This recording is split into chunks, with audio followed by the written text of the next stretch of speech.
E aí, galera linda, tudo bem? Bom, hoje vai ser um podcast bastante interessante com temas que acho que é de cultura geral, que todos nós precisamos saber, justamente com o nosso convidado, o Dr.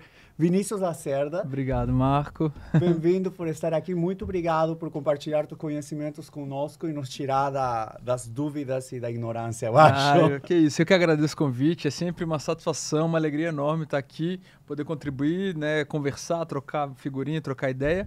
Eu agradeço mais uma vez o convite e eu espero que seja bem proveitoso. A gente justamente estava falando em backstage, detrás de câmeras, que a educação sexual, todas as dúvidas, a gente procura de uma maneira pessoal, mas é algo que deveria ser educado desde a escola. Com certeza. Porque esse perigo da gente ir por fora procurando, a gente é exposto a muita informação errônea. Sem dúvida, sem dúvida. Eu acho que assim, a gente precisa ter informações de fontes confiáveis. Sim. Eu acho que nas escolas, né, são locais para a gente começar a ter esse contato.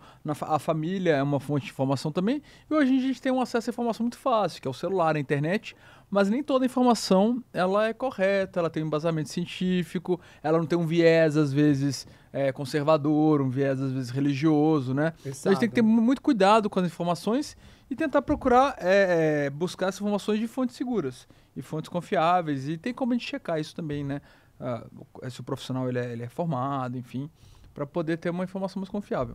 Acho que a gente viu o poder da desinformação justamente na época da pandemia. Sem dúvida. Que cada dia existia cada coisa, o pessoal ficava com muito medo. Sem dúvida. E tomava decisões errôneas. Sem dúvida. E como falamos, mientras mais informação você tenha sobre o assunto, você toma realiza acionários com maior responsabilidade. Sim. E já tendo conhecimento, já em verdade é decisão tua, né? Verdade. Eu acho que tem duas coisas que atrapalham o conhecimento. O medo, né? Então, na época da pandemia, as pessoas estavam com medo e qualquer informação ganhava uma repercussão, porque a gente estava o tempo todo ali vendo, que estava em casa e tal. E eu acho que quando a gente fala de saúde sexual, vem muito do preconceito, do estigma, que são coisas que atrapalham muito mesmo, né? E a gente tem que falar abertamente mesmo, pode ter medo. A gente tem vergonha de falar de certos assuntos e é difícil, é constrangedor mesmo, mas tem uma hora que a gente tem que realmente... olha, eu preciso saber como é que faz a chuca, porque eu quero fazer. Então tem que perguntar pro seu médico, o seu médico tem que saber como dizer. É difícil, não é toda pessoa que tem facilidade de falar. Eu acho que eu tenho um pouco de facilidade, né? Tem médicos que têm, às vezes, um pouco não sabe como tocar no assunto, mas a gente vai trabalhando com o tempo também. Vamos fazer uma pequena biografia de você, para o pessoal saber quem é o Dr. Vinícius. Sim. Dr. Vinícius Lacerda Ribeiro é médico coloproctologista e cirurgião do aparelho digestivo, especializado no atendimento à comunidade LGBTQIA+, com formação pela Universidade de Brasília e residente no Hospital das Clínicas da USP. Ele é referência em saúde sexual e preservação de IST, com foco nos cuidados com saúde anal. E o Dr. Lacerda também compartilha amplamente informações sobre práticas sexuais seguras e cuidados com a saúde através das suas redes sociais, além de seu trabalho no Numa Saúde, onde oferece atendimento especializado e acolhedor. Que é importante criar um espaço seguro para poder falar desses assuntos que às vezes são embaraçosos. Agradeço pela biografia, é isso mesmo, né? E é isso, hoje em dia, eu posso dizer que eu tenho um sonho realizado. Que eu consigo atender num lugar onde eu tenho pessoas que pensam parecido comigo, que conseguem acolher as pessoas que muitas vezes não foram bem atendidas, que são as pessoas LGBTQIAPN+, né? Que são pessoas que muitas vezes não conseguiram se assumir em consultas, que muitas vezes sofreram preconceito, sofreram algum tipo de retaliação por ser quem elas são.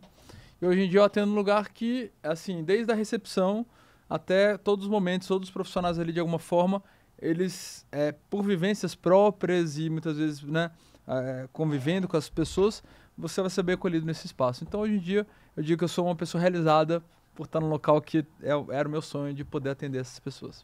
Doutor, o que motivou a se tornar médico e especialmente a se especializar em coloproctologia e cirurgia de aparelho digestivo? Bom, vamos lá.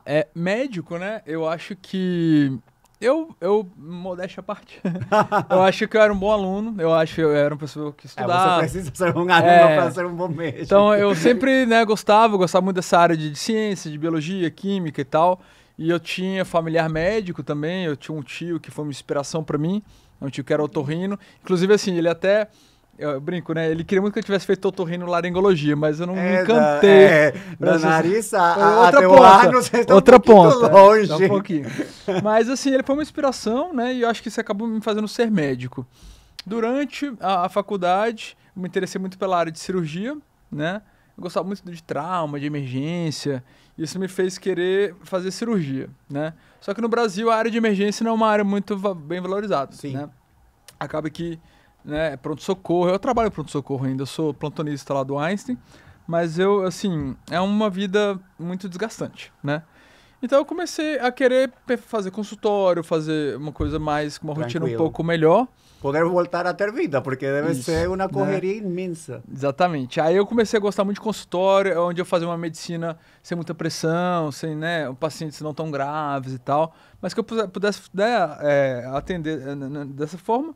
Gostei muito da área digestiva, né, de cirurgia digestiva, e como homem gay, né, que eu sou, e por ter amigos gays e tal, eu comecei a ver que havia muita... que você necessitava, que tinha um campo aí que seria bom. Tinha uma carência, exato, né? De um cuidado com relação ao sexo anal e um cuidado com a região do ânus, que muitas vezes as pessoas utilizam o ânus para sexo. Isso é uma coisa normal, uma coisa que tem que ser normalizada. E eu vi que eu poderia... É uma área de atuação que eu poderia atuar.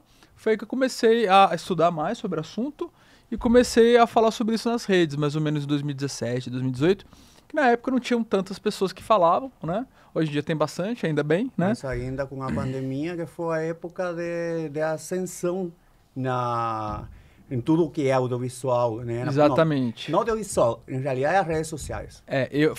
A pandemia, eu cheguei a fazer 6 lives por semana, assim, né? Porque não tinha o que fazer, a gente ia fazer live, né? Agora a gente tá tendo muitos podcasts, mas tinha muita live, a gente ficava em casa fazendo as lives. Então foi uma época de muito crescimento mesmo, meu, nas redes. E aí é isso, hoje em dia eu atuo, claro que eu atuo como médico cirurgião, não atendo só o público LGBTQIA+, mas é realmente a minha paixão, é realmente o assunto que eu mais gosto de falar e tratar, e que eu acho que eu faço a diferença de alguma forma também. A verdade é que é um assunto muito, muito delicado. Acho que todo o preconceito, todas as normas sociais e familiares também. Eu lembro muito bem que de criança minha avó me falava coisas tipo: você tem um tio que por ter muito sexo anal teve problemas para...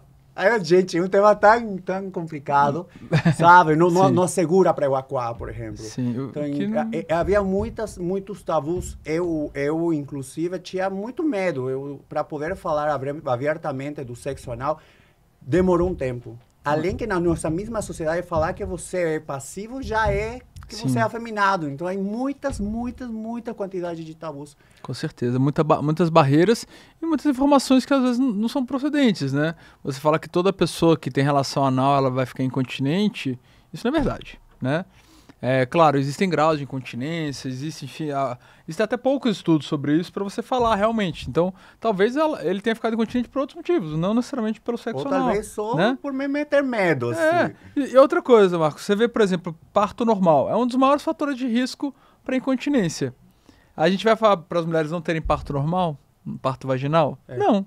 Né? Então, mesmo que cause incontinência, se você opta por ter relação anal e saber disso, tá tudo certo também, né? Tem como tratar isso, tem como acompanhar. A gente só não pode falar pra pessoa não fazer sexo anal. Porque às vezes você tá fechando uma porta e a pessoa... Se você é um homem gay passivo, fala, não, você não pode ter sexo anal. Você vai acabar com a vida da pessoa, a pessoa fica deprimida, ela não vai conseguir se relacionar mais, ela vai se sentir culpada, ela vai achar que tudo que acontece de errado é culpa dela, e não é, né? E tem como, sim, ter sexo anal de forma segura e saudável. É isso que eu bato nessa tecla. Eu acho que dá pra você ter relação anal de uma forma saudável se você seguir certas orientações, né? No caso feminino também, não sei aqui no Brasil, mas na minha cidade, eu sou de Santa Cruz, Bolívia, te falei. Sim. Mas mulher que praticava sexo anal era promíscua. Pois é. Então, essas barreiras também. E normalmente o homem procura o sexo anal fora do casamento, né? Porque ele sabe que, né? Ou então, uma coisa que acontece muito com as mulheres cis muitas vezes elas não estão preparadas para o sexo anal, igual o homem gay, Sim. né? A questão da lavagem, da chuca e tal, às vezes Eu pega de ensinei- surpresa. Tá de fato, Vamos lá, eu bora! ensinei a todas as minhas amigas como Pois você é. passa a chuca. E aí, às vezes, não tem lubrificante e se machucam, né? Não tem lubrificante ali na mesinha do lado. E às vezes ela não fez a lavagem. Então, assim, acaba que né, os homens procuram mais informações, aprendem com os amigos e tal. E a mulher, principalmente a mulher casada, às vezes ela vai tentar, às vezes é até uma pressão pra fazer o sexo anal. E às vezes ela não tá muito afim, mas acaba acontecendo. Tem cara que às vezes vai, não né, sabe. sai de uma e vai pro outro. Então é bem problemático esse assunto. Né? Aí pode causar infecção. A mulher tem Com bastante certeza. disposição Sem a ter dúvida. infecção vaginal. Infecção Mais urinária. ainda se você tem essa troca de canal de penetração. Tem que trocar o preservativo, então lavar bem o pênis aí depois de penetrar o ânus. Doutor, falando da sua vida pessoal, como seus interesses influenciaram a maneira como você se dedica à sua profissão e à educação sobre a saúde sexual? Olha, influencia muito, não dá pra dizer que não, né? Assim, apesar de que, assim, eu sou um homem gay, né? Atualmente eu tô solteiro, mas eu já tive alguns relacionamentos, né? Já podem adicionar o Instagram do doutor. Tá. Mas o que eu falo, além de ser homem gay, eu sou uma pessoa que tem outros interesses, né? Por exemplo, fetiches, né? Outras coisas que às vezes muitas pessoas não conseguiam falar disso, né? E como eu moro em São Paulo, que é uma cidade que você tem uma certa liberdade pra falar disso, eu comecei a falar, não vou falar só do sexo oral, eu quero falar também de outras coisas que são tabu, né? E aí isso... Então, eu acho que não só as informações que eu tenho como médico, mas como eu tenho como homem gay, de vivências mesmo, de pessoas que me contaram, de ter vivido experiências sexuais. Isso eu acho que me deu uma certa bagagem para poder falar isso com mais propriedade, né? Apesar de que, Marco, também é importante dizer que não é todo homem gay que vai saber falar sobre certos assuntos. Ele precisa realmente ter um embasamento científico e acadêmico também, né? Ele não pode só ver o que ele aprendeu, vou fazer chuca, não sei aonde, e falar para fazer do mesmo jeito, né? A gente tem que ter os dois, tanto a vivência, a experiência, quanto a ciência, o academicismo, que é importante também para a gente não falar besteira, não falar coisas sem propriedade. Eu com medo de perguntar qual é a maneira correta de fazer chuca e ter vivido enganado durante 30 Olha, hoje em dia a gente já tem alguns dados para falar. A melhor forma de fazer a chuca é você, por exemplo, né, em vez de fazer o chuveirinho, né, com muita água, você usar um reservatório com menos água, né? Mas você... Mas consegue limpar bem? Porque Consegue. se você aperta, vai chegar até certo ponto, Mas né? exatamente, não pode passar desse ponto. Mas por alguma razão... Tem um motivo. O sexo anal, ele ocorre no reto, que é o final do intestino grosso. O reto é uma porção que está ali, que tem uns 15 centímetros, né? Então, a não ser que o cara seja muito bem dotado, né? E o canal ali tem uns 4 centímetros. Então, assim, é em torno no máximo 20 centímetros. Então, a relação vai ocorrer nessa porção. Então, essa porção que tá limpa, esse finalzinho, tá? Se você vê o intestino grosso, ele é grande, tem 2 metros e tal. Se você jogar muita água, essa água vai subir ali pelo intestino e ia trazer o cocô que não ia te sujar na hora. Então, se você tiver uma dieta bem regrada, com muita fibra, deixar o cocô bem durinho e fazer cocô de uma vez, e se você lavar só o seu reto, já é o suficiente para não passar cheque. Só que as pessoas querem ficar fazendo aquelas lavagens e vai jogando água, aí a água sai suja. Aí joga mais água, a água sai suja. Então, se você jogar muita água com muita pressão, você vai trazer o cocô que não ia te atrapalhar na hora, né? Então, assim, claro que cada um é de um jeito, o hábito intestinal de cada um é diferente, mas muitas vezes se você exagerar na chuca, pode ter o efeito contrário. Pode alterar com a mucosa interna, com Pode. o pH. A flora, a microbiota Flora, intestinal, isso. né? Eu soube isso. Você está eliminando as bactérias boas. Exatamente. Eu não sou contra a lavagem, tá, gente? Eu deixo muito claro, mas eu acho que você não pode exagerar. Você tem que realmente cuidar da alimentação. Se você comer besteira, comer feijão, chocolate em excesso, não machuca que resolva, né? Então você tem que cuidar. Se você quer ter relação, você tem que cuidar da alimentação e saber que o excesso de lavagem pode sim fazer mal, pode até ter um fator predisponente para ISTs, né? Infecções sexualmente transmissíveis, porque a mucosa fica mais suscetível aos micro-organismos também. Eu também se escuta de que outro jeito de garantir uma chuca duradoura é tomar Imosec. Me conta isso, porque acho que também pode afetar. Sim. E o Imosec é a loperamida, né? Uma medicação que ela tem efeito de paralisar o intestino. Então, quando você está com diarreia, nem quando está com diarreia eu não passo loperamida, porque se você está com diarreia, você precisa eliminar os vírus lá que estão causando aquilo, as toxinas e tal. Tem um uso muito restrito da loperamida. Mas tem gente que faz a chuca e toma a loperamida. Aí você vai ficar constipado, até voltar, o intestino vai ficar distendido, vai ficar com gases, o cocô fica duro, aí quando o cocô sai duro, forma uma fissura, aí você não consegue ter relação porque você está com fissura, né? E em alguns casos pode ter obstrução intestinal mesmo, ficar com aquela intestino que tem que fazer lavagem no hospital, entendeu? Então, realmente, é uma coisa que eu contraindico. A loperamida, as pessoas fazem, né? Não sabe o que fazem, mas eu acho que não é uma forma muito saudável, tá? E tem que pensar também, Marco, o seguinte, tem as relações ali, né, de marido, que a gente fala, né, que é aquela, um pouquinho, e tem gente que gosta de ir um pouco além, né, de pênis maiores, de enfiar brinquedos. Ah, agora eu entendi. Entendeu? Ah, pau marido, eu ouvi essa fala. Pau de marido. Pau né? de marido. Então, eu acho que você tem que saber o que você tá a fim de fazer nesse dia, né? Doutor, comigo não pode ter com palavras assim que eu não vou entender. Já depois captei, mas tudo bem. Mas você entendeu que assim, então depende do que você tá afim. Se você tá afim só de penetrar um pouquinho e tal, rapidinho, você não precisa de grandes lavagens, né? Agora, se você quer ir um pouco além, durar mais tempo, aí eu acho que você tem que cuidar da dieta, e tem gente que às vezes exagera, fica só tomando água o dia inteiro, né? Pra não ter risco nenhum. Aí outra coisa também, né? Esse medo do cheque, essa coisa, tipo assim... A pessoa tem que ser consciente que isso não está feito naturalmente para ser penetrado. Então... É desagradável, claro que é, não tô falando que não é, mas assim, poxa, quem tá penetrando também tem que saber onde tá metendo e o risco que tá correndo, né? Então a gente tem que desmistificar um pouco o cheque também, né? Pra não ficar aquela coisa...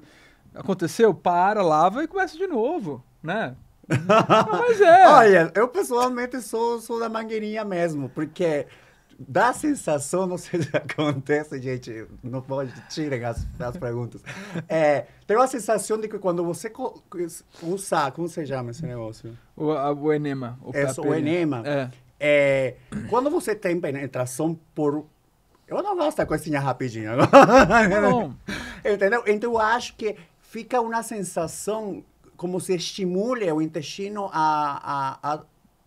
sei lá, eu entendi, é isso. Então, é um medo de que aconteça errado, porque depois de um tempo, tendo um relacionamento anal, fica sensível e fica com uma sensação como se vai acontecer algo errado. Sim, isso é um reflexo, na verdade. Quando você tem um estímulo do pênis no reto, o seu cérebro está entendendo que tem cocô ali. Sim. E aí ele vai tô com vontade de fazer cocô, tô com vontade de fazer cocô. Tipo, enquanto você não relaxar, isso fica, às vezes a pessoa até não relaxa por causa disso. Então, eu falo o seguinte, se for usar o chuveirinho, vai com cuidado, não vai exagerar, não ficar muito tempo segurando, até a barriga ficar gelada ali. Então, eu acho que só tudo tem que ter moderação, tá? Só lembrando, meu empreiteiro colocou água morna aí. Então, água muito quente é perigoso, porque o reto... Não, você pode nem melhor. Sim, mas tem gente que às vezes usa água quente porque o intestino não sente temperatura, né? Só o ânus ali. Então, a pessoa introduz o chuveirinho e bota água quente, que acaba machucando também. Então, a água tem que ser morninha pra fria, né? Se for usar o chuveirinho, obviamente. Bom, vamos às perguntas aí. A noite toda aqui, se deixar. Então, o que você considera essencial na abordagem da saúde sexual para a comunidade LGBTQIA+, especialmente para quem pratica sexo anal? Bom, eu acho que primeiramente você não, você tem que ser muito objetivo e claro no que você quer. Então, por exemplo, muitas vezes, primeiro, pressupõe que às vezes o cara não tem muito jeito, não pergunta se ele é gay ou não. Né? Eu acho que tem que falar, você se relaciona com quem? Como você se relaciona? Você é passivo? Você é ativo? Porque, por exemplo, às vezes tem muito assim, esse aí tem cara de passivo, tem cara de ativo. Então esse aqui... Não, agora, meu filho, não dá. E tem muito médico que faz isso, né? Primeiro que ele não quer tocar nesse assunto. Aí não, eu tô com medo de perguntar se ele tem relação anal e ele achar ruim. E não, o médico tem que perguntar, olha, você por acaso teve alguma relação anal? Porque tá machucado aqui. Como é que você tem relação? Como você lubrifica, você faz a chuca, você usa o preservativo e tal. Então, o médico ele tem que ser muito claro nas suas perguntas e ele não pode presumir nada. Tá, E parece tem que que é mostrar hétero. segurança também. Claro, porque muita gente acha que o paciente vai achar ruim de ser perguntado se ele é gay ou não, ou se ele tem relação anal ou não. E já tem estudos mostrando que o paciente não se importa, né? Além Se que vai te tem perguntar- muitos héteros que gostam de ter uma visitinha tem, aí. tem héteros que gostam que a mulher penetre. E tá tudo bem também. Nem por isso ele vai seguir por isso. Porque é uma região de muita Naturalmente, sensibilidade. a gente tem estímulo, né? Mais ainda se você tocar a próstata.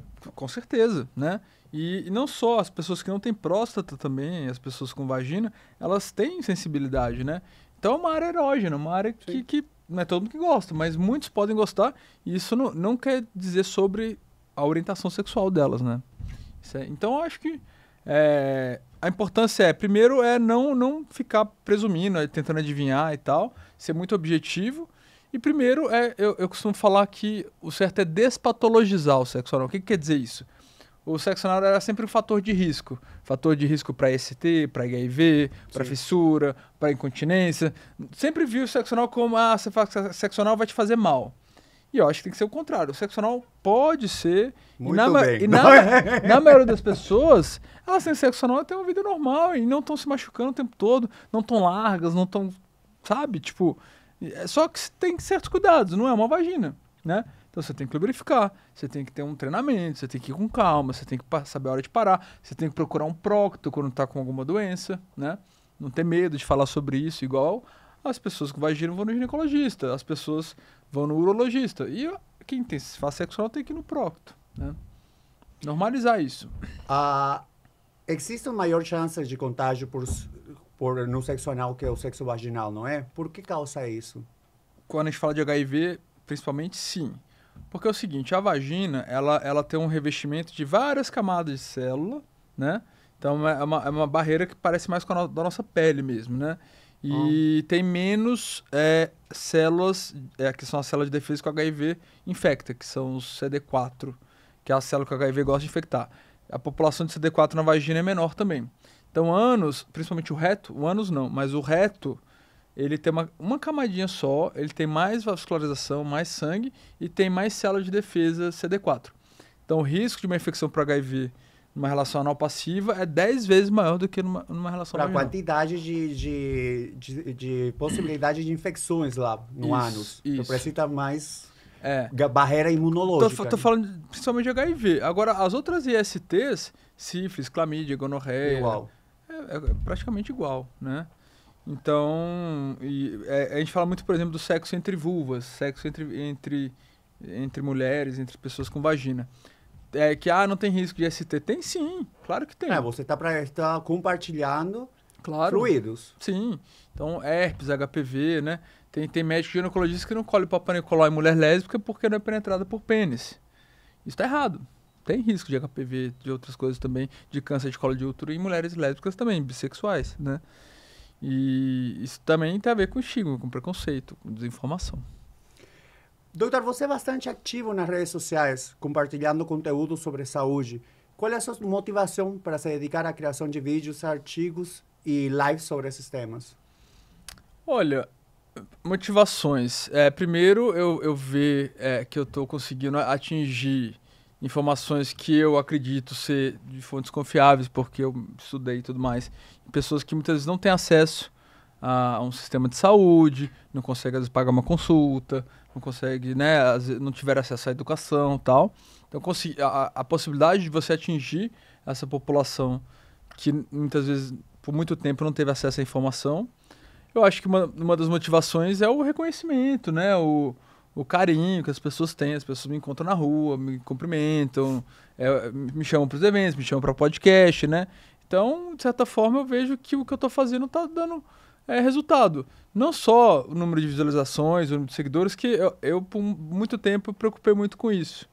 Hoje em dia, eu não ligo tanto mais, sabe? Eu vejo que, não deu tantos views o vídeo, beleza, o próximo a gente vê. Só sei que só de ter 10 pessoas ali comentando e elogiando, eu já estou muito feliz. Então, são muitas motivações, né? Claro, tem motivações, né? Não vou negar, financeira, a gente gosta, né? O consultório cheio, né? Tem muita coisa boa que vem com isso, né? E eu vejo que está dando certo, né? Eu vejo que, às vezes a gente está meio cansado, né? Você que trabalha com coisa, com com rede social, tem hora que a gente fez o vídeo, não deu nada. Mas no fim das contas, os frutos vêm, né? Então isso me deixa muito contente. Doutor, você tem dado ênfase nas suas redes sociais na prevenção de IST. Sim. Quais são os métodos preventivos mais eficazes que você recomenda? Olha, Marco, hoje em dia a gente parou de focar só em um método. Essa que é a grande sacada. Hoje em dia a gente avançou a ponto de dizer que não é só o preservativo mais. O preservativo, claro, ele é um método muito eficiente, barato, acessível, né? E que existe aí Sem muitas consequências secundárias.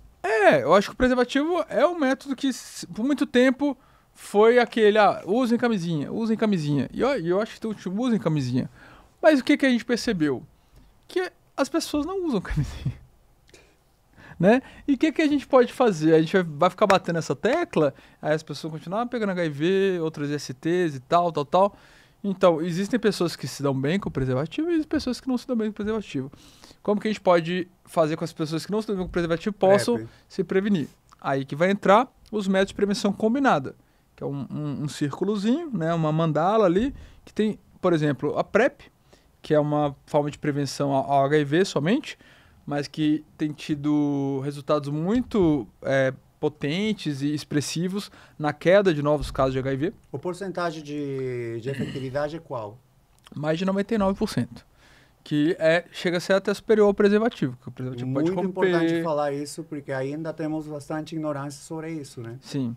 Então, não é nem um método 100%, mas é muito próximo de 100%, né? E outra coisa, ele tem tido um efeito a nível populacional. Então, por exemplo, São Paulo teve redução de 40% a 50% dos novos casos de HIV. Bastante. A gente tem cidades, por exemplo, Amsterdã, que é uma cidade muito conhecida pelo sexo, né? Você tem lá o Red Light District, as prostitutas na vitrine e tal. E lá a gente está atingindo quase 0 novos casos de HIV por ano. E aí, principalmente devido à PrEP. E aí, as metas do HIV, que incluem a PrEP, não só, mas incluem a PrEP, é de não ter novos casos de HIV até 2030. Doutor, também hay que ressaltar que o esquema de remédios retrovirais também para pessoas seropositivas é muito bom. Sim. Então, também, outro fator de risco são as pessoas que não são tratadas. Exatamente. E que têm a carga viral positiva. Exatamente. Tendo a carga negativa, eles também estão... intransmissíveis. Elas não transmitem. Exato. Você tocou em outro método de prevenção. Porque já a prevenção é só não pegar. E não é só isso. A pessoa que vive com HIV, se ela faz o tratamento antirretroviral corretamente, ela não transmite, e eu sou muito categórico, ela não vai transmitir o vírus por uma relação sexual desprotegida. Então ela pode entrar no relacionamento, ela pode ter filho. Isso é bastante interessante, eu não tinha noção, hasta que quando fui pegar o meu PrEP, fui lá tinha esses panfletos, falando justamente disso. Sim, e aí, esse é mais um método, né? A pessoa que vive com HIV, tratar e não transmitir. Ou então você identificar, por exemplo, tô com uma feridinha, uma coisa, é sífilis. Você trata, cura, trata seu parceiro e você interrompe a cadeia de transmissão também. Então, tratar quem está com IST também é uma forma de prevenção. As vacinas, vacina para HPV, vacina para hepatite A, hepatite B, né? Vacina para mpox. HPV é o papiloma. Papilomavírus. Esse é mais nocivo para as mulheres porque pode causar câncer, não é? Não só para as mulheres. Para homens também. Pessoas com pênis, câncer de pênis, câncer de garganta, câncer de ânus.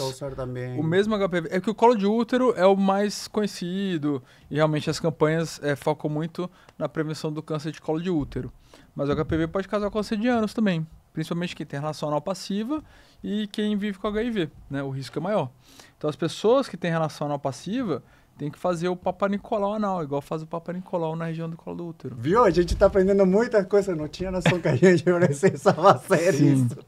Eu já falei disso nas redes e eu acho que a pessoa que tem relação anal tem que ter um prócto para chamar de seu, né? Não só para tratar as coisas, mas para prevenção também, né? Se você faz o Papa Nicolau, por exemplo, pessoas que vivem com HIV, você reduz o risco de câncer de ânus relacionado ao HPV. Não só a vacina, mas também tratar as lesões antes delas virarem câncer. Eu faria chuca se eu vou antes do México pra não passar vergonha. Isso é bom. Ó, eu vou te falar uma coisa como médico. É verdade, não precisa, mano. Sabe por quê? Às vezes a gente vai examinar, a pessoa fez a chuca, aí você bota lá o aparelhinho, aí vem aquela aguinha de chuca assim, aí você acha que é doença. Eu não preciso não precisa fazer? Não. Gente, pensei que você iria falar, pelo amor de Deus, faça. Não precisa. Assim, claro, você não vai todo sujo pra lá. Fez cocô, lava fora ali, higieniza e tal.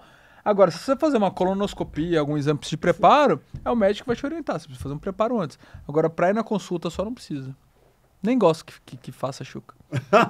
Entendi, gente. Eu vou ficar vermelho com o podcast. Doutor, quais são os benefícios do uso do procedimento como botox anal? Que vamos entrar a isso, que eu fiquei bastante interessado. Eu vou fazer uma outra pergunta pra você. Você achava que o botox anal era pra estética? Exato, para que fique bonitinho, não fique com cara de bravo, sei lá. Ficar mais lisinho. Mas o botox no ânus, no músculo, no esfíncter do ânus, ele não tem uma função estética, ele é pra um tratamento, né? Ele funciona como tratamento. O músculo, o ânus é um músculo, é um esfíncter circular. E ele tá sempre contraído ali pra gente poder não ficar soltando pum e perdendo cocô, né? E tem pessoas que têm o ânus muito contraído, tem uma hipertonia ali, o ânus fica muito travado. E as pessoas querem ter relação anal. Elas vão e se machucam, fazem uma fissura. O cu infantil que eu falo. É o cu apertadinho. E aí... Viu que eu tô aprendendo? Tô vendo que ela tá ali já assim. Aí o ânus, ele fica muito contraído.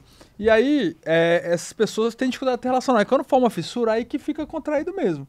A fissura é um corte. E uma região muito difícil desse corte cicatrizar. Porque passa cocô e tal e tudo mais. Então, um dos tratamentos da fissura é pomadinha para relaxar o ânus e comer mais fibras, lavar e tal. Quando não melhora a fissura, com esse tratamento clínico, com pomada e medidas, a gente pode injetar o botox para o ânus relaxar. Mas não relaxar totalmente.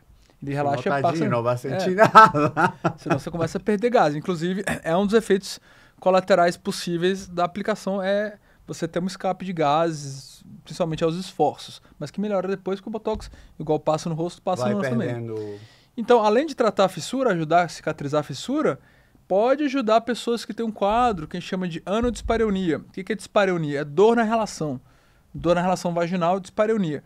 Anodispareunia é dor na relação anal. Então, a relação anal não é para ser dolorosa, é para ser prazerosa. Dói um pouquinho nisso, mas depois relaxou e foi, né? Então, o Botox ele pode ajudar. E eu tenho feito o Botox para... Né, Botox é um comercial, né? A toxina botulínica, que ela tem o efeito de paralisar ali o músculo parcialmente e ele relaxar. Então, o Botox ele é usado não só para o rosto, para você parar de contrair e acabar com as rugas, mas ele é usado, por exemplo, para quem tem bruxismo, fica travando a mandíbula, para quem tem hiperidrose, que é o excesso de sudorese. O Botox tem efeito de reduzir o sudorese na axila, até na nádega também você pode usar. Para aumentar o pipio. Aí é o ácido hialurônico. Mas tem Botox no saco, para deixar o saco lisinho. Nossa! Padrões de beleza aí. Mas no ânus, o Botox anal, ele não é estético, ele é um tratamento. Mas ajuda também, tipo, para ficar, no contrário, mais apertadinho ou não? Não, ele relaxa. Fica laceadinho, na verdade. Meu Deus. Ainda vamos para as perguntas ou ainda não? Dime. Dá? Dá. Vamos lá, vamos fazer algumas perguntas, porque aqui senão a gente vai continuar. Doutor, vacinas como a do HPV podem ajudar a prevenir complicações? Doutor, vacinas como a do HPV podem ajudar a prevenir complicações de STs? A vacina do HPV, existem duas vacinas do HPV. Uma que cobre 4 subtipos de HPV e uma que cobre 9 subtipos. Existem mais de 100 HPVs, na verdade, né? Existem 40 que afetam mais a região do ânus e a região dos genitais ali, né? E aí, qual que é a função da vacina? É prevenir verrugas.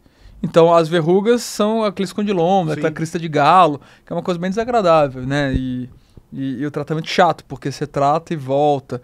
Então, ajuda a prevenir as verrugas e ajuda a prevenir o câncer.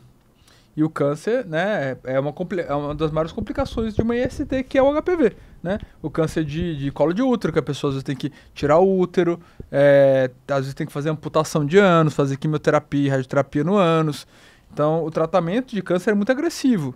Então, a vacina previne essas complicações, que seria a verruga e o câncer e o tratamento agressivo do câncer. Quando você não pega o HPV, você está prevenindo o câncer. E é uma medida muito eficiente para a prevenção de câncer de ânus, de colo de útero, de garganta, pênis e tudo mais. Doutor, vou entrar com uma pergunta aí. Porque eu teve uma amiga que veio também na minha cidade querendo fazer a vacina.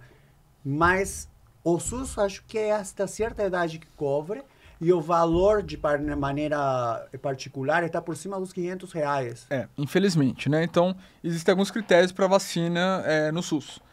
Para meninos e meninas entre 9 e 14 anos. Então, até o ideal, né? Você vacinar antes de começar a vida sexual.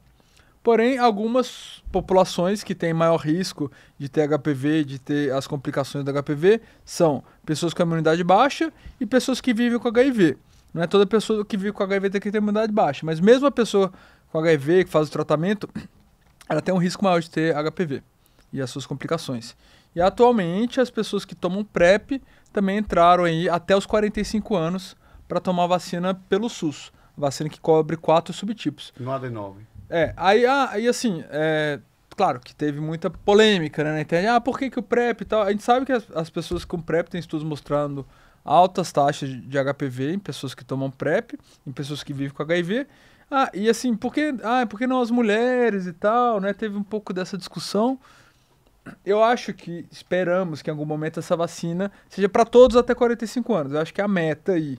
Que é o que eu falo. Um valor um pouco elevado para qualquer pessoa. E quando a gente fala de saúde pública, infelizmente a gente tem que, né, ser racional em algumas coisas, né? Então, assim, por que para mulheres que não tomam PrEP e que não tomaram vacina na pré-adolescência, né, não está sendo fornecida essa vacina, né?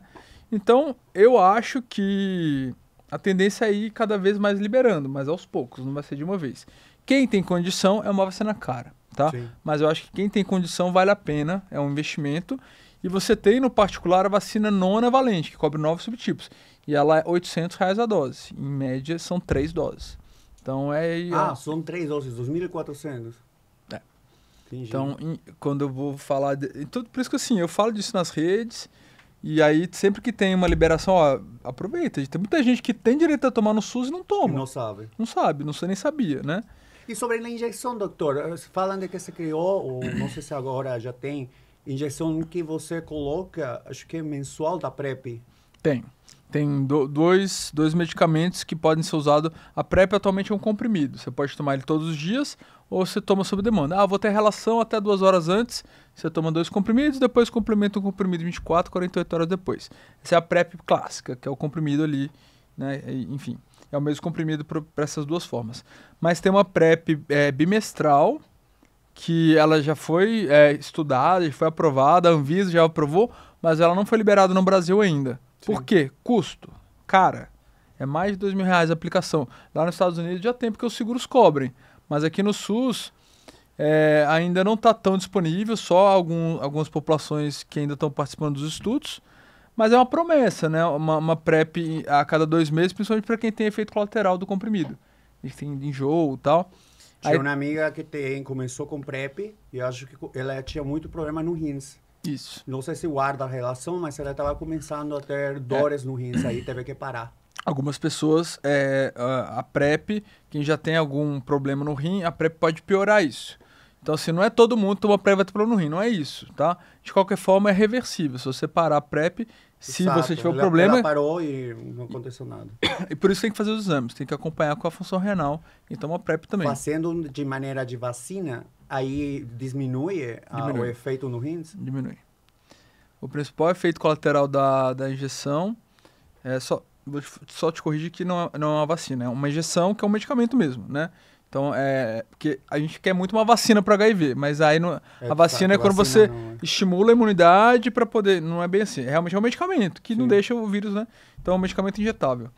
E aí, tem essa de 2 meses, tem uma de 6 meses, que estão saindo resultados agora, resultados entre mulheres heterossexuais na África, 100% de eficácia, a cada 6 meses, e em homens gays e bissexuais, próximo de 100% também, essa injeção semestral, subcutânea. Então é uma área muito estudada, porque como começou a ter muito resultado bom com a PrEP, Claro. e assim, porque antes o HIV, não sei se você lembra, era muito e a cura, e a vacina, né? E aí os estudos de vacina mesmo para o HIV não tem bom resultado, por enquanto, né? E eles viram que vai ter que ser investir na PrEP mesmo, né? PrEP e outros métodos de prevenção. E a cura ainda é muito difícil. Tivemos casos isolados de cura com tratamentos, protocolos muito agressivos e arriscados que não vale a pena fazer na população geral que está tomando medicamento e que está vivendo aí a expectativa de vida de uma pessoa que não vive com HIV. Mas pensar, quando você faz PrEP e toma um comprimido por dia, sendo que você vai fazer uma dose só, mais ainda semestralizado, essa quantidade de medicação não pode ser mais prejudicial? Da injetável, no Sim. caso? Não, na verdade, não necessariamente. Os medicamentos, eles são todos estudados com relação à eficácia e segurança também, né? Então, você tem que primeiro estudar a eficácia. Ele previne HIV, sim. Mas você também tem que estudar. Tem efeito colateral, tem alguma coisa. Então, não é a mesma substância do comprimido. Ah, tá. É uma substância diferente, que tem uma ação diferente. O que muda nela, principalmente, é a meia-vida, né? Ela tem uma meia-vida de 6 meses. Ela demora 6 meses para ser metabolizada. Mas não necessariamente ela vai ter mais efeitos colaterais. Provavelmente não tem, na verdade. A PrEP bimestral, a semestral, não sei. Eu sei que o principal efeito indesejado dela é dor no local que aplica. Fica meio Nossa, dolorido. beleza, né? O povo já aplica tanta coisa. Imagina, Já, né? e assim você não está preso a tomar, porque mal que Sim. mal é uma lembrança, sei lá, da vulnerabilidade, né? Claro. É bom que você aplique e fica ali livre. Mas tem gente que gosta de tomar PrEP porque eu tenho certeza que eu tô tomando, que tá funcionando, e é quase que um ritual, assim, né? E tem gente que se dá bem com comprimido, e eu acredito que a maioria das pessoas vão continuar com comprimido, até porque é mais em conta, né? Sim. Se elas estão se dando bem, se os exames estão todos ok, segue com comprimido. Quando chegar a PrEP, que ainda não tá tão disponível no Brasil ainda. Vamos com outra pergunta, senão é que eu vou manter a tadinha pro doutor só com as minhas. Quais são as ISTs mais comuns que afetam a região anal e retal? Olha, eu vou ser muito sincero, toda. O que afeta na frente vai afetar atrás, né? Os sintomas são diferentes, né? Então, por exemplo, eu costumo dividir ISTs em 3 tipos. As ISTs que afetam localmente. As que causam corrimento, né? Então, às vezes corrimento uretral na vagina e no ânus pode gonorreia, clamídia e tal.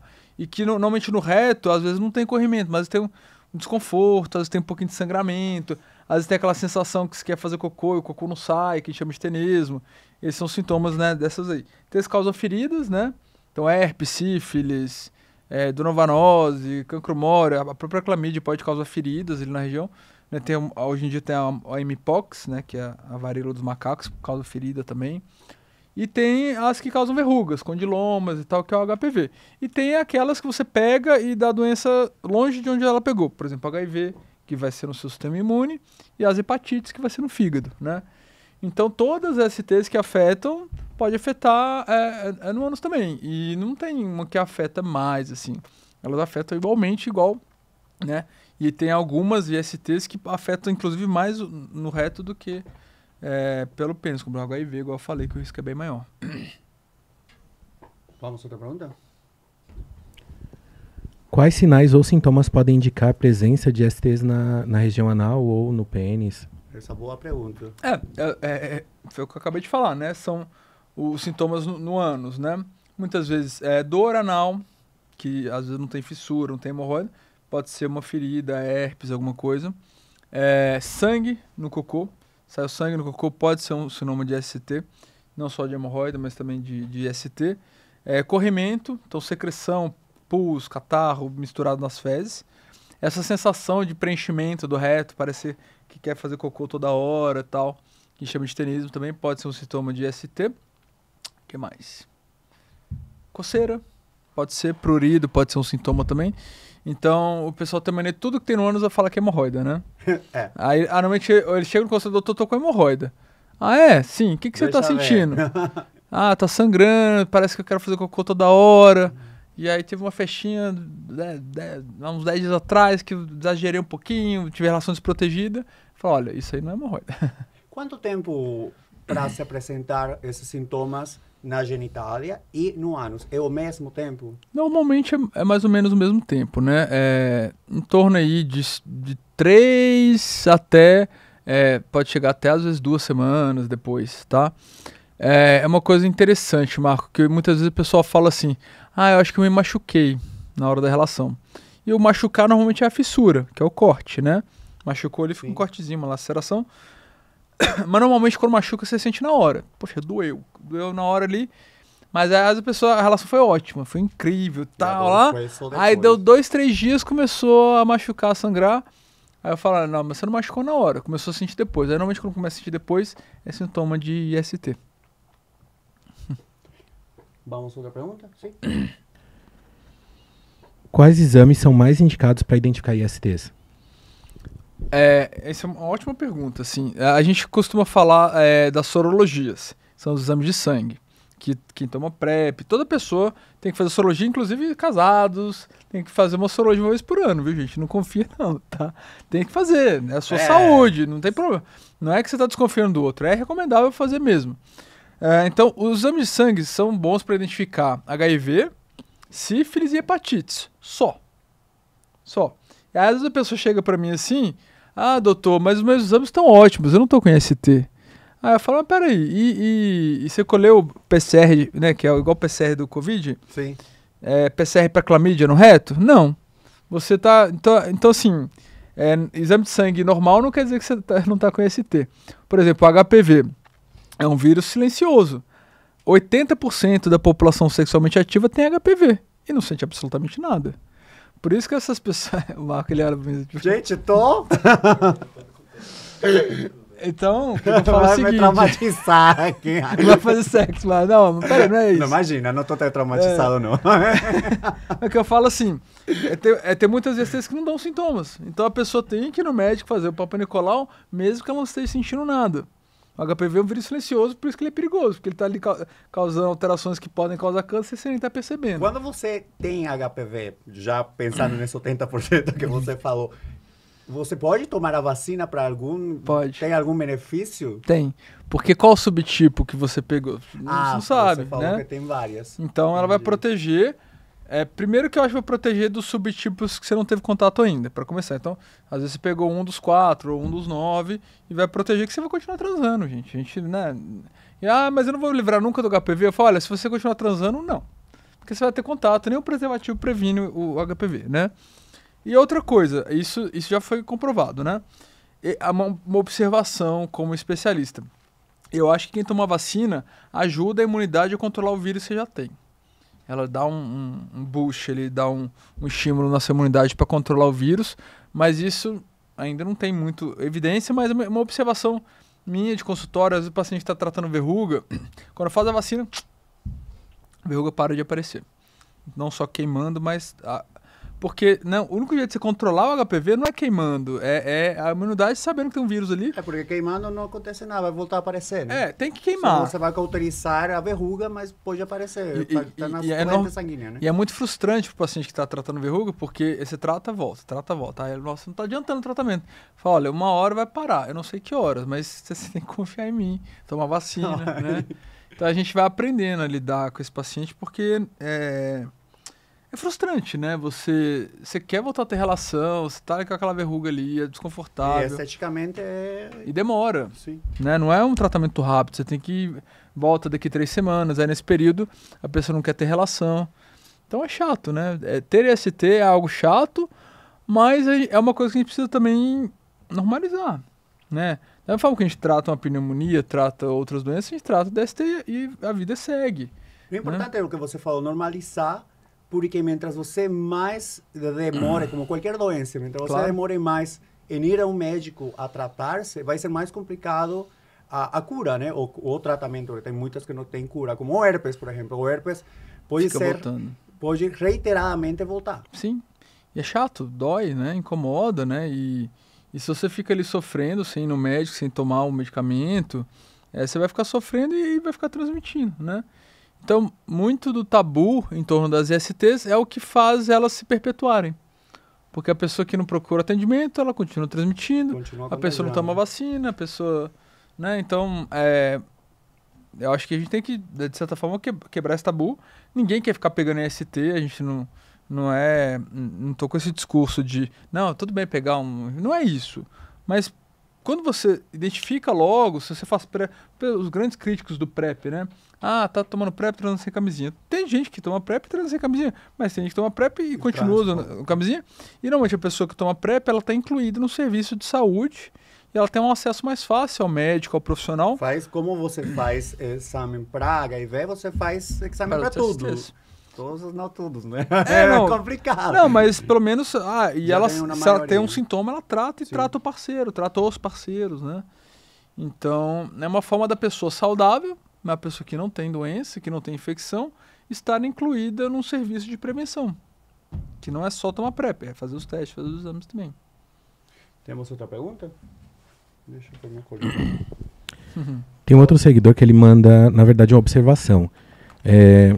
Dr. Vini, tenho muitos amigos que têm muito medo de aderir à PrEP por receio mesmo, por medo, acho que não conhecem muito o tratamento. Tem alguma orientação, alguma dica que o doutor pode compartilhar? Eu vou compartilhar dados, né? Qual que é o medo das pessoas da PrEP? Acho que tem dois. Um é dos efeitos colaterais. Sim. Por quê? Isso vem daquela história dos antirretrovirais.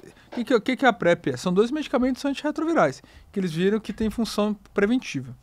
E a gente vê nos filmes, as pessoas começavam a fazer tratamento para HIV e tinha muito sintoma colateral, ficavam enjoadas. Tinha problemas hepáticos. Problemas hepáticos, ficavam amareladas e tal. Distrofia, como se chama? Distrofia muscular, né? Você tem aquela giba, né? De grasa corporal de diferentes maneiras. Isso eram principalmente os medicamentos que eram utilizados na década de 80, que era o AZT, principalmente, que era o único medicamento que tinha algum efeito, tinha muito efeito colateral. Hoje em dia, os medicamentos antirretrovirais evoluíram muito. Então, tem pessoas que têm efeito colateral, mas a maioria não tem, né? Então, muitas pessoas têm medo dos efeitos colaterais. Quais são os efeitos colaterais da PrEP, né? Então, de 20%, quando começa a tomar, pode ter sintomas gastrointestinais. Enjoo, tal, e diarreia, ou prender o intestino. E que isso costuma melhorar se você, olha, insiste uma semaninha ali, e muitas pessoas acabam tolerando depois de um tempo. Tem pessoas que não toleram. Função renal, né? Menos de 1%, que pode ter alteração na função renal, né? Função hepática, normalmente não tem muito efeito, mas é acompanhado também, as enzimas hepáticas e tal. Então, no geral, a PrEP é um medicamento com pouco efeito colateral.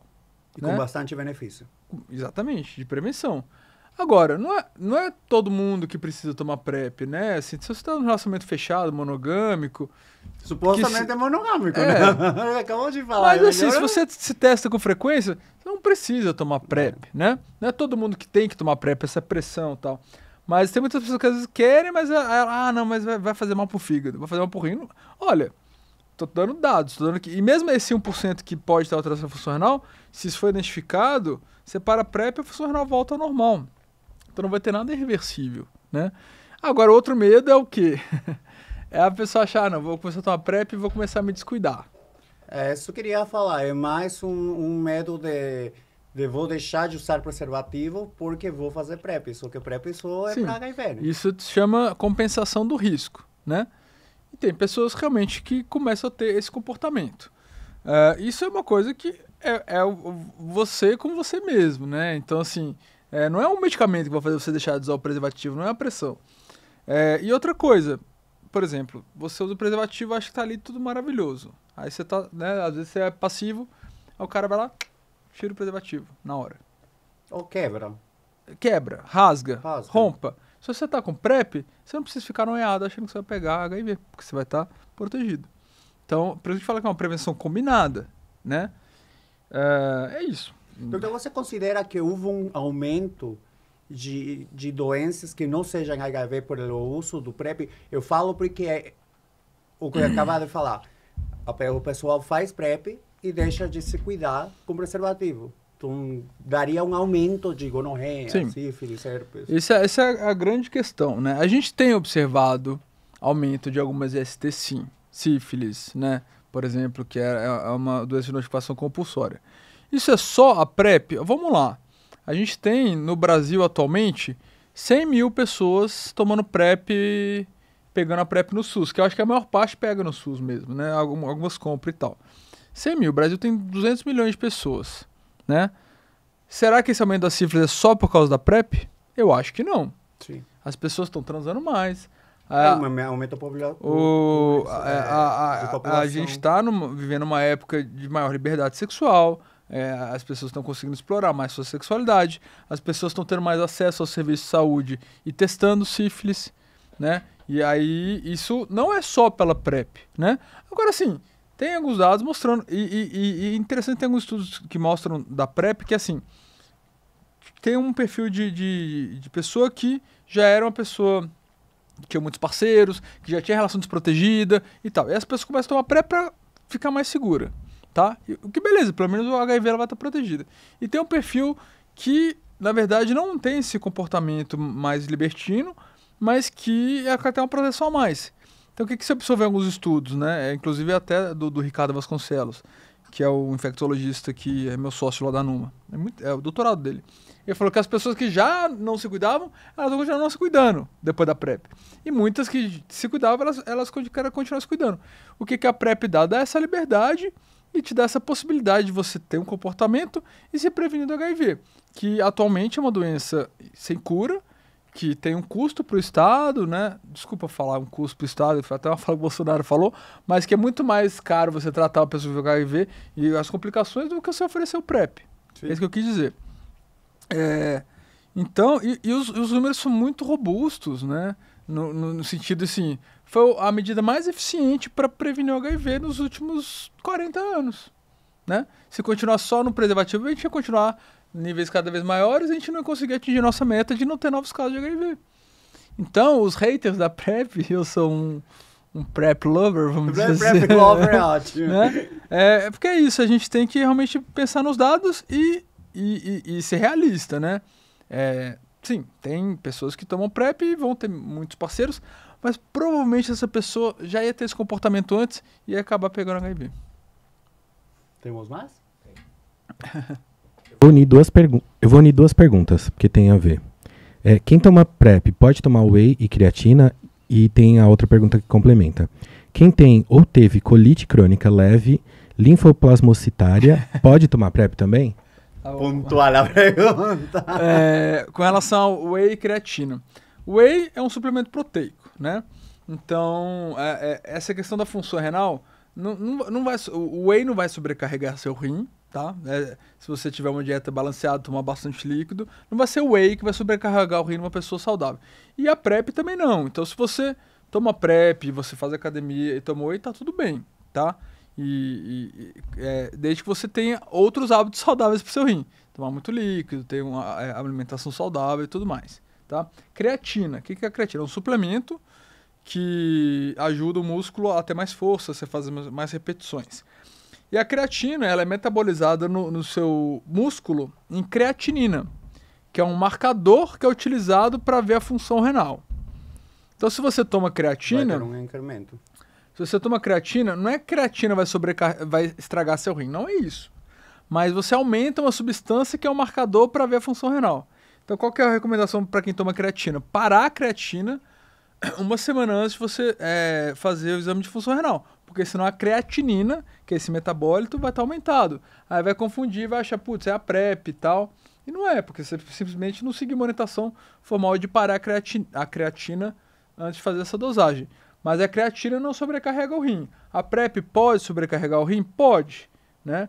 Então você tem que ficar atento. Já que você faz o exame da função renal, tem que parar a creatina uma semana antes. Ah, mas minha academia... Gente, olha, é um bom suplemento, tem boa evidência de que ajuda, mas assim, é uma ajuda muito pouca, né? Então você ficar uma semana sem a creatina não vai atrapalhar a sua performance na academia. É melhor que ter falsos resultados que você vai no médico e precisa fazer algum tratamento innecessário, né? Com certeza.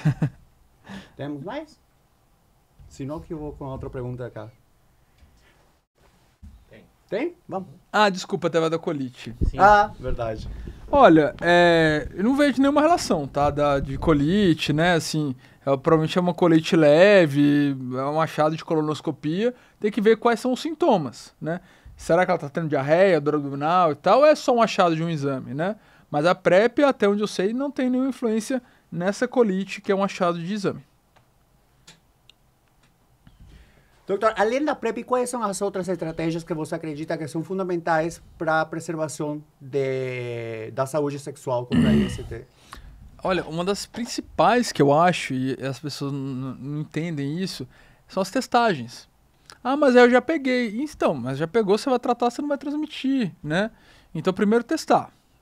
Testar solteiro a cada 6 meses, quem toma PrEP antes era 4 meses, agora vai ficar a cada 6 meses também. E quem tem relacionamento fechado monogâmico, anual. Vacinas, que eu já falei. Lubrificante, que relação, exatamente, que aí você abre porta de entrada para STs. Sim. Então, saliva não é lubrificante. Saliva, é gostoso, saliva dá uma cuspidinha, mas assim, não é um bom lubrificante. E pode ser uma fonte de transmissão de STs, tipo clamídia, por exemplo. Então, muitas vezes que a gente, mas eu usei camisinha. Mas você usou lubrificante? Não, foi no cuspe. Aí no cuspe passa clamídia pro reto. O que mais? As testagens, PrEP, PEP, vacinas, testagens, o tratamento das pessoas que vivem, né? E preservativo. Eu postei um vídeo agora, preservativo interno no ânus, né? Meu Deus, sério? Sério. Deve ser parecido ao vaginal. Eu era contra, tá? É o vaginal. É o vaginal que é o mesmo, coloca no ânus, tá? Não é um específico pro ânus. O CDC, que é o Centro de Controle de Doenças americano, ele fala que pode-se usar o preservativo. Mas o ânus não tem essa contração, não pode sugar o preservativo? Depois você vê o vídeo lá, ele tem um anel bem largão, né? Tá. Que eu acho que é bem difícil disso acontecer. Mas eu, por muito tempo, fui contra, tá? Mas eu fui mudando de ideia depois que eu fui vendo, umas pessoas foram relatando. Então, acho que se você usar o preservativo interno, que tem uma esponja na ponta e não um anel, essa esponja ela ajuda a ficar um pouco maior e ela tem um anel muito largo. Então, para esse anel entrar ali, realmente é bem difícil. Mas eu não acho ainda um método dos melhores, tá? Só tô falando que quem quiser pode tentar, né? E qual seria o benefício extra? Nenhum benefício extra, é mais uma responsabilidade pro passivo, né? Ele já tem que fazer a chuca, ele já tem que cuidar da dieta. Pelo amor de Deus, não tem coisas. Mas assim, eu acho que...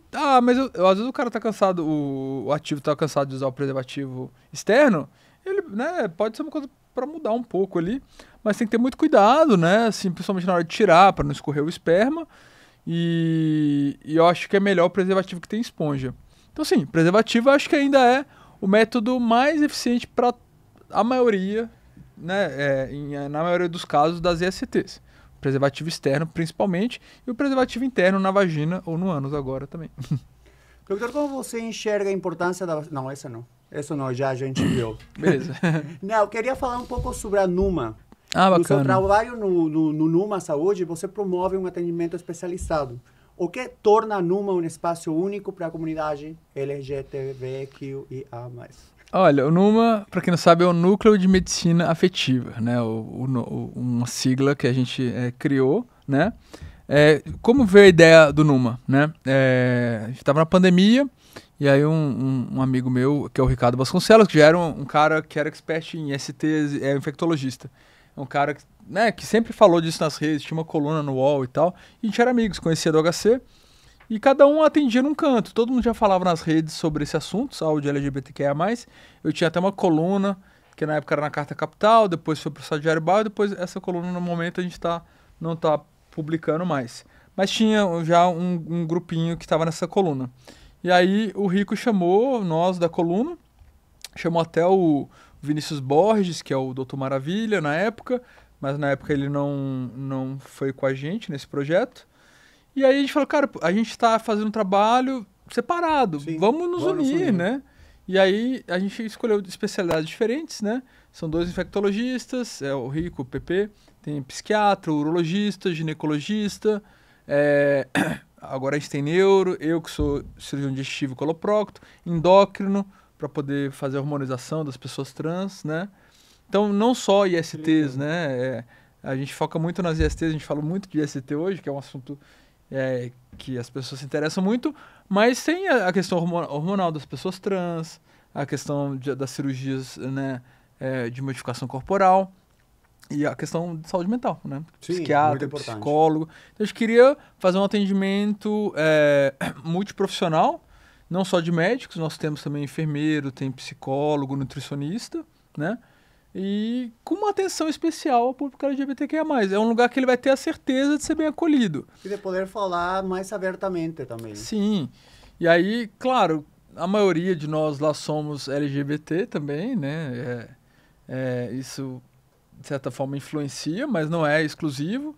Por exemplo, nós temos lá um enfermeiro, que é um homem trans, que é o Rafael, né? A gente, quando foi contratar os nossos funcionários, a gente deu prioridade para as pessoas trans. Foi um sonho que a gente realizou, né? Hoje o Numa cresceu tanto, né? Que o espaço Numa já não está dando conta. Então eu tô saindo do espaço do Numa, não do projeto, né? Porque eu vou montar um local para mim ali, uma salinha para mim em breve, mas eu sei que a ideia e o projeto eu vou continuar ali, porque tanta gente para atender que eu não tô tendo horário para atender ali, entendeu? De tanto que cresceu. E é isso, um sonho realizado. E a outra coisa, a gente não atende só LGBTQIA+. Qualquer pessoa vai ser bem atendida lá. Mas quer dar certeza para as pessoas que muitas vezes não foram bem atendidas em outros lugares, que elas vão ter um atendimento digno, humano e focado, né, nesse assunto também. Gostaria de fazer 2 perguntas, o tempo está em cima da gente. Tá bom. Mas acho que já perguntei uma, mas gostaria que fale aqui. Primeiro, eu vi que você fala muito sobre temas de alimentação, de vida saudável para a pessoa que pratica sexo anal. Sim, sim. Queria saber mais sobre isso. Legal. E outra, a gente está em uma época, não, é uma temporada que todo mundo vai e faz, toma o Ozempic para conseguir emagrecer. Sim. Qual que é a sua relação? Prejudica a Xuca, não prejudica a Xuca? Vamos lá. Vamos nessas duas. O pessoal fala muito de Xuca, né? Tudo é Xuca. O pessoal não entende que o que sai é o que entrou. Então, o que a gente come influencia muito no nosso hábito intestinal. Então, a pessoa achar que só fazer a Xuca já vai resolver tudo, eu acho que não. Então, a pessoa que quer ter relação passiva, ela tem que cuidar da alimentação. Não é para ser algo restrito, não ficar sem comer nem nada. Mas eu acho que tem que ter um suplemento de fibras, né? Quando você come fibras, por exemplo, psyllium, aveia, né? Suplemento, salada, frutas, você deixa o seu intestino mais regulado. Aquele relógio. Então, tem pessoas que têm dificuldade, mas você ajuda ali a fazer o cocô numa hora mais programada. Então você começa a saber, olha, eu sei que meu cocô ele sai mais de manhã. Então a relação à noite ali fica mais tranquilo, né? Então você regular seu intestino com alimentação é importante. Tem certos alimentos que eles não são bottom friendly, que eu falo, né? Não são amigos do passivo. Então, feijão, leite em excesso. Se você for intolerante à lactose, então vai ter gás, vai ter... não é bacana. Então, não exagere esses alimentos. Feijão para brasileiro tirar deve Feijoada, ser difícil. É difícil. Eu não posso com feijão, eu tenho gases. Adoro feijão, mas assim mesmo... Então, assim, eu sei que no dia que eu vou ali querer... Eu não posso exagerar no feijão, né? Porque são alimentos que a gente chama FODMAP, são alimentos que fermentam muito, né? Então, tem uma listinha ali de alimentos que realmente... Não dá para exagerar. Tem uma página muito incrível de um chefe, chama Boron Digest. Ele fica fazendo receitas de alimentos para os passivos. Qual que é o Instagram? Não, eu vou te passar, não. Depois eu posso até falar, porque eu adoro a página dele, cara. Ele é uma inspiração. Vai ser para mim, para minhas funcionárias, para que eu me consiga. Cara, e cada receita gostosa que ele faz ali, tipo assim, por exemplo, comida mexicana, né? Que, puxa, mexicana? Então, é apimentada. Não, é isso que eu tô falando. Ele faz um mexicano que é bottom friendly. Ele usa ingredientes que não são tão fermentados e tal. Então ele consegue fazer receitas que às vezes, um burrito. Ele faz um burrito que é bom pro passivo comer, entendeu? Porque o mexicano tem guacamole e tem feijão também. Pois é. Mas ele faz algumas substituições para ajudar o passivo ali. É muito legal a página dele. A vida do passivo não é fácil. E aí, então, agora eu acho que o grande que ajuda muito, não é todo mundo, é o psyllium, né? O psyllium é uma fibra que tem até uns suplementos aí, o Pure for Men, o Xoxuca, que são alguns suplementos. Xoxuca, que tem psyllium, é uma fibra que puxa muita água, ele ajuda o cocô a ficar mais durinho, mais compacto e deixar menos resíduo no reto. Então, quem às vezes quiser tentar o psyllium, é uma opção também. Então, acho que é isso. Não é só chuca, não é só lavagem. Tem os elementos que não ajudam muito e tem suplementos que podem ajudar a seu intestino ficar mais regulado. Ozempic, né? A febre do Ozempic. Primeiro, tem dois lados, né? O primeiro é o seguinte, é uma excelente medicação. Ela está revolucionando a perda de peso. Antes, pessoas que precisavam fazer bariátrica estão usando essas medicações que não é só o Ozempic, são os análogos de GLP-1, que é um hormônio da saciedade. Né? Então, quando você toma, ele causa saciedade e ajuda você a perder peso sem sofrer tanto. Né? A pessoa fala muito dos efeitos colaterais, mas na maioria das pessoas, elas comem menos e elas conseguem perder peso mais fácil. Então, acho que elas estão revolucionando, são medicações caras, né? Infelizmente ainda, não são muito acessíveis, mas que está tendo muito um benefício para muitas pessoas, né? Porém, é uma medicação que não precisa de receita médica, né? Então, está tendo um uso indiscriminado, as pessoas não estão sabendo como usar, estão usando de forma errada, e é uma medicação Tem doses altas, né? Doses altas. O Ozempic não é para usar todo dia, por exemplo. O Ozempic é semanal, né? Mas a gente está usando todo dia lá. Então, assim, virou uma panaceia, né? E aí, esse é o problema. Eu atendo, o paciente chega lá no pronto atendimento, do Einstein, por exemplo, né? Cara, passando mal, com a dor abdominal, a gente acha que a pessoa tá morrendo ali de dor. E quando vê, é porque exagerou no Ozempic e exagerou na comida, né? Então, não tá tendo acompanhamento nutricional e tal. Então, esse é o problema. E aí, um dos problemas do Ozempic e dessas medicações é que elas retardam o trânsito intestinal. O intestino fica mais preguiçoso, então o cocô fica mais duro, resseca. Então, pode ali... E outra coisa, além de causar esse ressecamento, ele também tem o efeito que é fezes explosivas, às vezes. Tipo, meteorismo, assim. Então, quem quer ter relação anal, fica um pouquinho mais difícil de... Essa previsibilidade do cocô, da lavagem, né? E, então, assim, eu não sou contra de forma alguma. Eu acho que tem muita... Né, nas redes, pessoal... cabeça de Ozempic, cabeça de Monjauro... que as pessoas que emagrecem muito e continuam, fica desproporcional ali. Mas eu acho que essas medicações vieram para ficar, elas vão ainda ter um impacto muito grande, né? Num problema de saúde que é a obesidade, né? Não sou contra os corpos gordos, mas a obesidade é uma doença que precisa ser tratada. Ela tem muitos efeitos ruins para a saúde. Não é sobre corpos, é sobre a saúde. Eu acho que elas vieram para ficar, espero que fique mais acessível primeiro, espero que as pessoas tenham mais consciência do seu uso também. Por fim, olhando para o futuro, que mudanças você gostaria de ver na área de saúde sexual, tanto no atendimento médico quanto na educação e prevenção de doenças? Olha, eu queria uma mudança do acesso dessas pessoas à saúde. Então, hoje em dia nós temos, né, a teleatendimento. Tem coisas que você não precisa estar sempre com o médico presencialmente. Tem gente que gosta, faz questão... A minha área é uma área muito difícil fazer teleatendimento, porque eu preciso examinar ali, tocar e tal. Mas, por exemplo, uma consulta de PrEP... Já pensou, por favor, ficar de 4, abre um pouquinho. Não. Mas e fazer isso pelo celular fica muito difícil, né? Já teve? Já. Mas, ó, o que eu faço normalmente, assim? Paciente que eu já conheço, eu deixo mandar foto. Não manda uma foto. Eu acho que eu tô com hemorroide. Manda uma foto. Ela manda uma foto. Já tem uma relação médico-paciente. Agora, paciente de rede social que eu nunca vi, que nunca passou em consulta comigo, eu não deixo mandar foto, não. Porque, cara, você erra o diagnóstico, né? Sim. Às vezes você tá vendo uma coisa, mas lá dentro tá outra. E aí, o que eu acho que tem que mudar? O acesso, as pessoas terem um acesso maior. E os médicos, os profissionais, eles precisam entender a realidade dessas pessoas, né? Então, eu tenho uma facilidade por ser homem gay, eu acho. Mas eu tenho muito colega meu, que não é LGBT, que é hétero, cis, que falam, nossa, eu aprendo tanto com seus vídeos, eu né, consigo transmitir essas informações para meus pacientes, e eu fico realmente muito feliz, porque eu vejo uma boa vontade em querer aprender e passar uma informação correta e diminuir o estigma e preconceito também. Vinícius, onde a gente pode te procurar?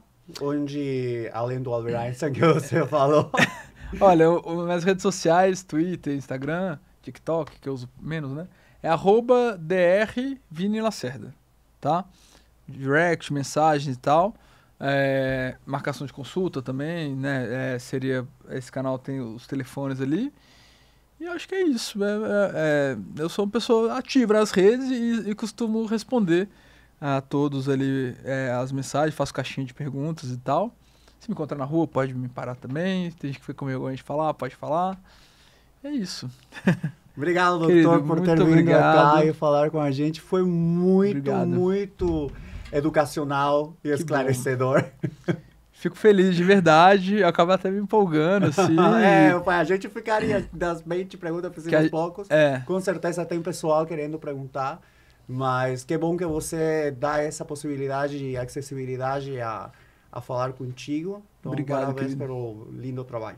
muito obrigado, Marco. E obrigado pelo convite, obrigado pelo canal, pelo podcast e estou à disposição. Se quiser me chamar de novo, eu vou estar por aí também. Tá bom? Então, galera, curta, não esqueça de comentar e compartilhar nossos conteúdos e ative o sininho para receber as notificações dos próximos podcasts. Um beijo. Valeu, gente. Obrigado. Vai!